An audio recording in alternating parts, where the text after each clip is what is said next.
நேயர்களே, இந்த எபிசோடில் களத்திர தோஷம் என்றால் என்ன என்று பார்ப்போம். பொதுவாக ஆண்களுக்கும் பெண்களுக்கும் திருமணத்தில் களத்திர தோஷம் இருக்கிறதா என்று பார்ப்பார்கள்.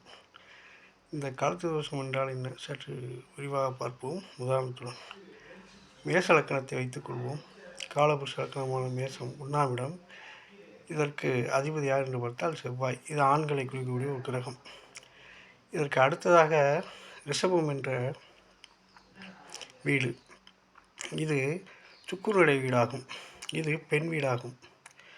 இப்போது இந்த மேசத்திற்கு மாரகஸ்தானம் என்று உண்டு. மனிதன் உயிர் வாழ்ந்த அவருக்கு இறுதி காலம் என்று ஒன்று உள்ளல்லவா? அந்த இறுதி காலத்தை குறிக்கக்கூடிய இடமாக இந்த மேசத்திற்கு 2ஆம் இடமான ரிஷபம் சுக்கிரன்.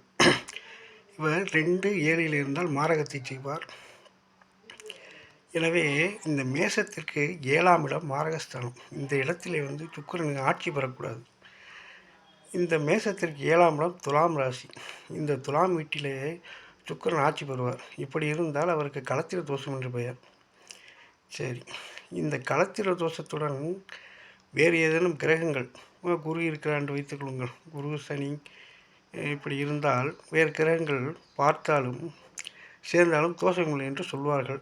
இருந்தாலும் வேறு கிரகங்கள் சுக்கிரன் வேறு கிரகங்கள் இருந்தால் களத்திர தோஷமில்லை என்று சொல்லுவார்கள்.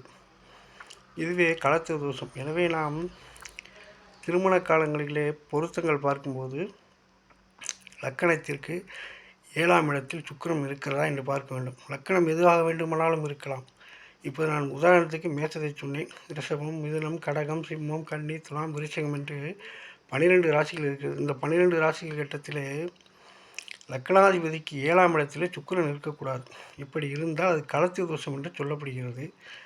இருந்தாலும் நீங்கள் ஜோதிட கலந்து அழைச்சிக்கும் போது அதற்கான பரிகாரம் இருந்தால் அவற்றை நீங்கள் செய்து கொள்ள வேண்டும். இந்த களத்திர தோஷம் இருந்தால் திருமணம் தடைபடும் என்று சொல்லுவார்கள். சரி, நன்றி, வணக்கம்.